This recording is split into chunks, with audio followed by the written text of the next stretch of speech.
On November 12, a barbershop owner in Guangdong was smashing his store as he encountered an emotional breakdown. It's hard to do business with earnings not enough to cover the rent.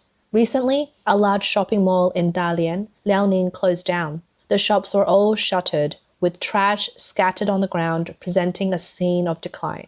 The revenue in retail, catering, and service industries has significantly shrunk with fewer customers. Many industries are in vicious competition, with businesses trying everything to cut costs. Observe how skillfully this lady wraps wontons, using just minimal meat filling. Her business faces immense competitive pressure. A staff member serves a bowl of beef soup to a customer, but there's only one piece of meat in the customer's bowl. In Liaoning, a restaurant's approach was even more unusual. On November 14, a man at a restaurant in Liaoning found items on his bill that he hadn't ordered. When he questioned it, a female staff member quickly covered the bill with her hand, and the restaurant owner's excuse was simply, "We're not having an easy time either." Two snack stall owners, both elderly, fought over customers, ending up causing a scene, splashing by bystanders with hot sauce. The impression merchants and consumers have is all that overall consumption is currently weak. Nowadays, young people in China prefer to shop on the B1 and B2 levels, which usually have cheaper items. These floors typically house snack bars, toy stores, or supermarkets, while mid to high-end fashion stores, boutiques, and jewelry stores are on the third floor or higher. On November 7, Bain and Company released a Double 11 research report on China. Based on the survey of 3,000 Chinese shoppers, it found that given economic uncertainties, over three-quarters plan to reduce or maintain their spending levels this year. Shi Genchen, an owner of a billiard hall in Chaoyang District, Beijing, says businesses have slowed. The poor economy has affected his business, with customers and sales only at 40% of pre-pandemic levels. "I don't spend much," he says. "Everyone wants to spend, but you need money to do so." Hu Ming, a convenience store employee in Shijiazhuang, Hebei, states that except for necessities, she no longer spends on anything else. People just don't spend as much as before, maybe because they don't have as much money, she remarks. Official data from the Chinese government also confirms this perception of low consumer spending. The Chinese National Bureau of Statistics reported on November 9 that China Consumer Price Index fell by 0.2% year-on-year in October, following a 0.3% decrease in July, indicating continued deflation. The Producer Price Index (PPI) fell by 2.6% year-on-year, marking the 13th consecutive month of decline. It's widely known that the National Bureau of Statistics often use embellished data to stabilize the CCP's rule, humorously referred to by the public as a new engine of China's economic growth. Even these embellished figures cannot hide the declining consumption is dragging down the economy. According to statistics from the past decade, China's household consumption accounts for about 37% of its GDP, and government consumption for about 19%. According to statistical analysis by Chinese scholar Liu Honghui, compared to major economies worldwide, China's household consumption as a percentage of GDP is relatively low. However, with exports plummeting and the real estate market entering a harsh winter, consumption's importance to China's GDP is expected to increase. The issue is not that Chinese citizens are unwilling to spend, but rather that they lack the means to do so. Let's analyze various aspects like savings, employment, and housing. Number 1, savings. On July 11 this year, the Chinese government released financial data for the first half of the year, showing an increase of 20 trillion yuan in RMB deposits, including an 11.9 trillion yuan increase in household deposits. As of the end of June this year, Chinese household deposits reached 131.9 trillion yuan, equivalent to $18.3 trillion with an average of 94,200 yuan per person, which is about $13,000. The data released by the CCP often contains elements of deception. It publicizes average but not medians and does not provide statistics segmented by social class. This often leads the general population to believe that everyone around them is wealthy and that they are dragging down the average due to their lack of capability. Under the CCP's propaganda, many people struggle to fundamentally identify the reason for their poverty.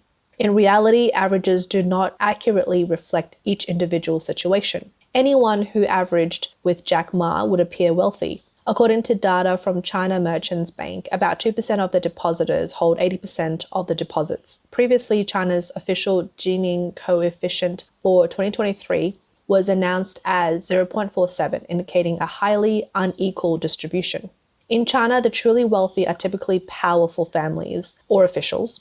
In 2012, Bloomberg News published an article tracking the wealth of 103 direct descendants and spouses of CCP's top leaders like Deng Xiaoping and Chen Yun, revealing immense wealth. Wei Penyuan, a low-ranking official, was found to have over 100 million yuan in cash in just one of his properties. Furthermore, the expenditures of these elite families and officials are often covered by public funds. The luxury goods, jewelry, and high-end collectibles are typically acquired through bribes and do not cost them anything. Even when these individuals spend money, it is often just for appearance. In March 2021, a netizen posted a video online about the cafeteria of the Huangpu district government in Shanghai. It showed the food was priced at about 1/10 of the market price. The person who filmed this video was later arrested for leaking state secrets. This video went viral on the internet and angered the general public, who felt the government officials, besides being exempt from social security fees, also enjoyed privileges with their meals. Number 2, employment. On November 15, data released by the National Bureau of Statistics showed that the National Urban Surveyed Unemployment Rate was 5% in October, the same as the previous month.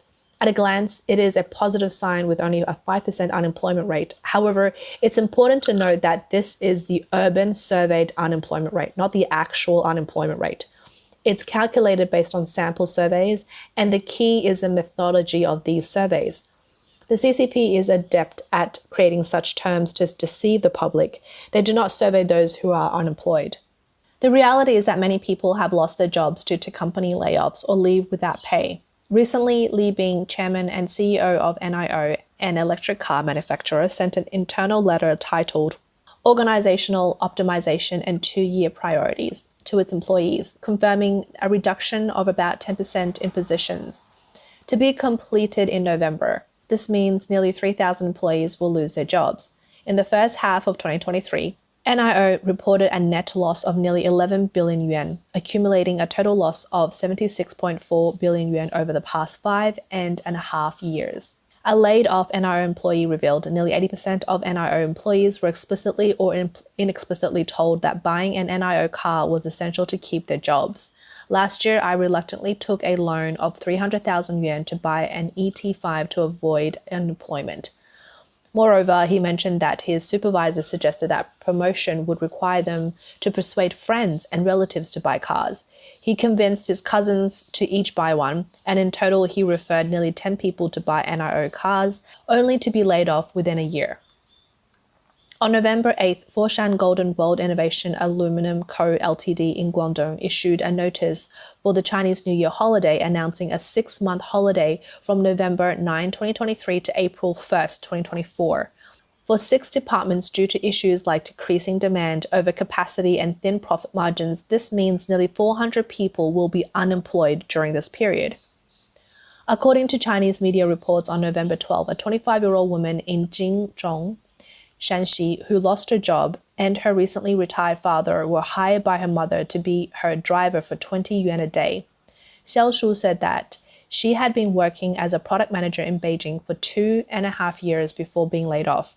She struggled to find a job after returning home. Her mother came up with this idea to alleviate her frustration with job hunting and her father's idleness after retirement. Job hunting is also increasingly difficult for university graduates. A recent graduate said that universities, to inflate employment rates, force students to falsify information. If graduates report they haven't found jobs, they can't graduate.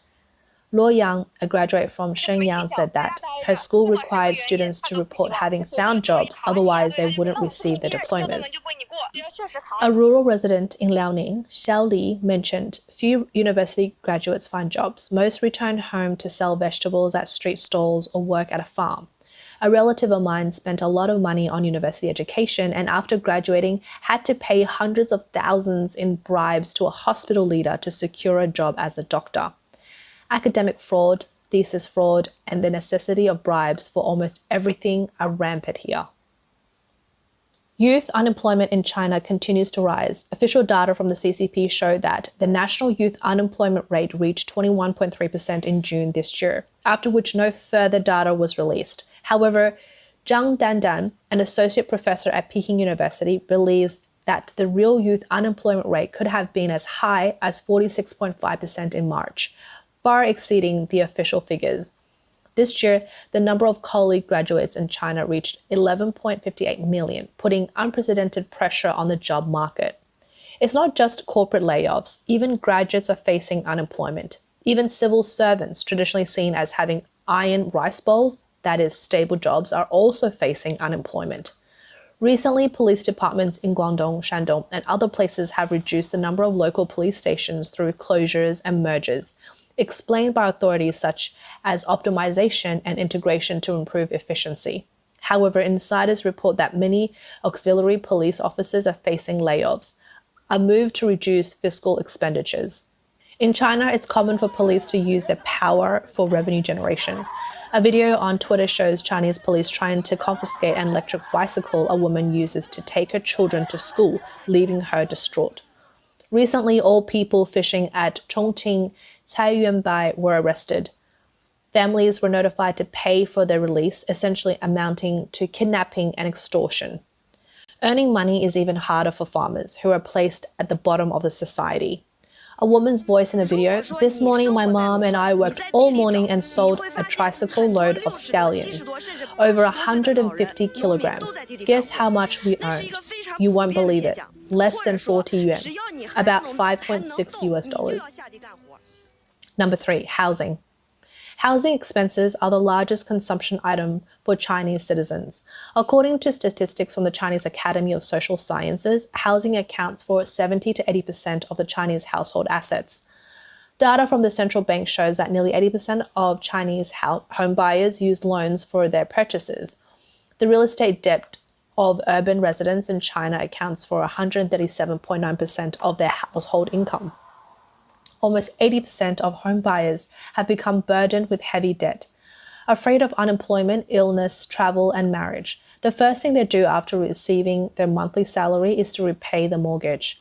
After paying the monthly rent, utilities, and living expenses, they are left with little to spare, severely limiting their consumption capacity and forcing them to maintain a minimal standard of living.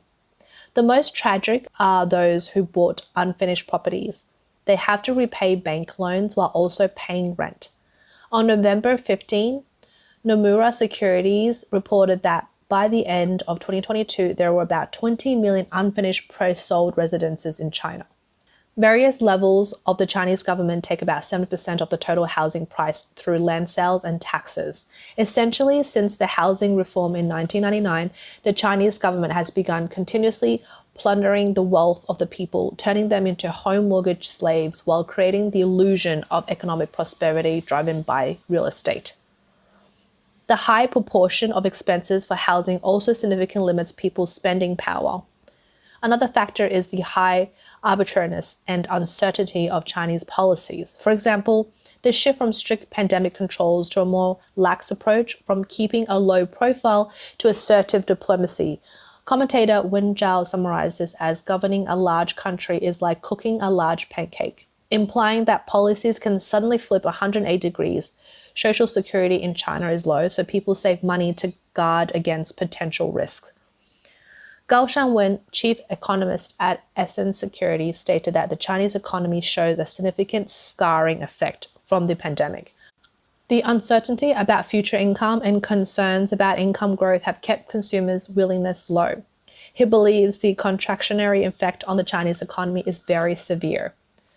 The CCP's policies for suppressing private enterprises, specific industries, and international businesses, along with a 3-year pandemic clampdown, failed to trigger the anticipated revenge rebound in 2023. This was contrary to predictions by official media and experts, following the easing of restrictions at the end of 2022. This scarring effect not only keeps Chinese consumers' willingness low, but severely impacts global companies dependent on the Chinese supply chain. To reduce reliance on China, foreign companies are withdrawing their factories and seeking to establish new supply systems outside of China, leading to unemployment among workers in foreign factories, closures of related upstream and downstream enterprises, and an accelerated exodus of various types of foreign companies from China. In this context, the real estate industry has also entered a harsh winter. September and October, traditionally the peak season for real estate in China, known as Golden September and Silver October, saw a continuous decline this year. According to Radio Free China, the Chinese government introduced over 100 policies in September to stimulate the housing market, but sales volumes of the top 100 real estate companies decreased by 24.1% in September and 27.5% in October. In Beijing's Donghuan of the Third Ring Road, the monthly transaction volumes for second-hand homes dropped from 20 to 30 units to just 2 in October. Cities like Shenzhen, Shanghai, and Beijing saw price reductions in the second-hand housing market, with prices in Shenzhen even halving. According to data from the Beike Research Institute in Tianjin, since August 2021, the prices of existing homes in 100 Chinese cities have fallen by an average of 18%. During the National Day holiday, the anticipated revenge travel consumption did not materialize as expected by the CCP. The number of domestic travelers increased by 5.6% compared to 2019, but daily tourism revenue only grew by 1.5%. Considering inflation over the years, actual tourism spending likely decrease. The increase in tourist flow did not bring corresponding increases in both quantity and price. Trends like reverse travel to third and fourth tier cities and exploring local markets indicate that while seeking travel experiences, people are also pursuing lower spending. This year's Double 11 sale event focused on low prices, affordability, and price projection, with themes like everyday low prices on Taobao and real bargains on JD.com, highlighting that low prices have become the core attraction for consumers in the current economic climate. Despite the economic downturn and weak consumption, the CCP government refuses to acknowledge economic deflation. Fu Linghui, as spokesperson for the National Bureau of Statistics of China, insisted, "There is no deflation in the current Chinese economy, nor will there be in the next stage." However, the PPI has declined for the 13th consecutive month, indicating falling commodity prices, but consumers are increasingly unwilling or unable to spend. National Bureau of Statistics data shows that food prices fell by 4% in October, with pork prices dropping by as much as 30% year-on-year. For instance, the average wholesale price of pork at Beijing's Xinfadi agricultural product wholesale market was 18.25 yuan per kilogram, down 42.97% from the same period last year and 7.12% lower than the previous month. From steel and coal to electric vehicles, producer prices for various commodities fell year-on-year in October. Although electric vehicle prices showed signs of stabilization in autumn, the decline in the CPI was slightly higher than the 0.1% expected by economists. It remained the same year-on-year in September, increased by 0.1% in August, and decreased by 0.3% in July. The drop in prices may be a precursor to deflation in China. In such a vicious economic state, enterprises and employees find that their income is decreasing while debt remains as heavy as ever. Deflation refers to a decreased amount of money in circulation and a continuous decline in the overall price level. It is caused by insufficient total demand, leading to a decrease in price levels, and can result in a vicious debt inflation cycle, ultimately leading to a deflationary recession. In response to the current economic issues, the Chinese Communist Party, CCP, has not remained idle, but has implemented measures to stimulate consumption. Recently, several banks in China have lowered deposit interest rates, with the CCP authorities hoping this will encourage people to spend more and boost the economy.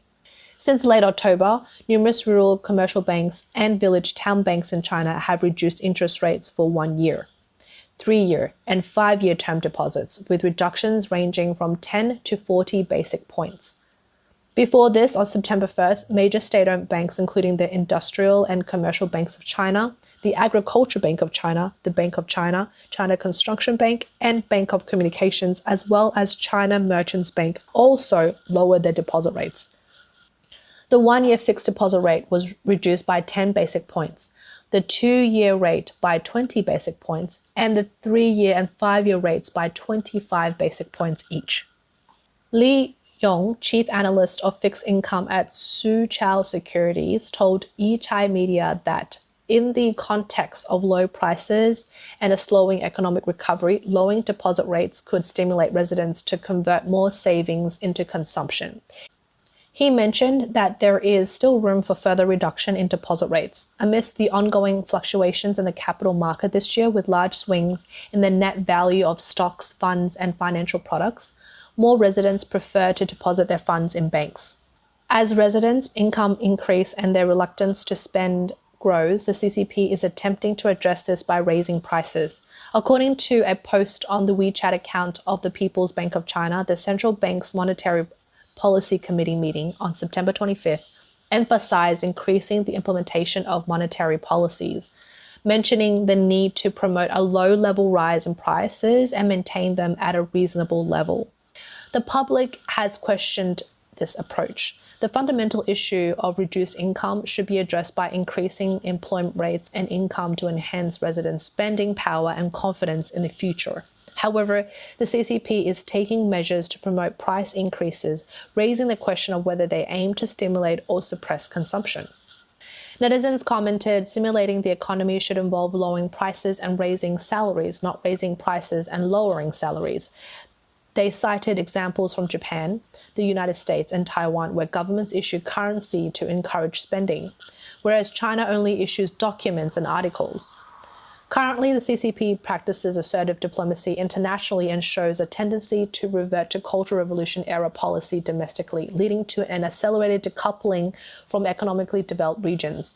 Multinational companies and foreign capital are withdrawing from China. Over the past few decades, China's economic growth has been driven by investment, exports, and consumption, but now only investment in infrastructure remains. According to the Ministry of Water Resources website, in 2022, the number of scale of major water conservancy projects in China reached a historic highs, with the National Water Conservancy construction investment increasing by 44% to 1.1 trillion yuan compared to 2021. Information from the Chinese government website shows that in the first half of this year, infrastructure investment grew by 7.2% year-on-year, with investment in railway, transportation, and water management increasing by 20.5% and 9.6% respectively. Investment in projects with a total planned investment of millions of yuan increased by 10.9% year-on-year. Commentator Henry Lee expressed that the CCP's investment in large infrastructure projects is aimed at achieving an impressive GDP figure to legitimize its rule. However, these projects do not bring the expected social or economic benefits. For example, the Hong Kong-Zhuhai-Macau Bridge, which cost over 100 billion yuan, is barely used and essentially a showpiece. Xiong'an's new area has become a ghost town. Many high-speed railway and canal projects are similarly unproductive. Building these futile projects is essentially a waste of social resources, leading to increased poverty among ordinary citizens and accelerating a North Korea-like process. Rather than this, it would be better to distribute the money to the public to stimulate the economy. In summary, the CCP's focus on infrastructure, excessive spending abroad, and continuous disruption of various industries have led to poor liquidity in society, making consumer contraction inevitable. Doesn't Xi Jinping often guide the world? What he should do is overturn the practice of measuring economic development by GDP, eliminating the need for the elaborate fabrication of appealing GDP data.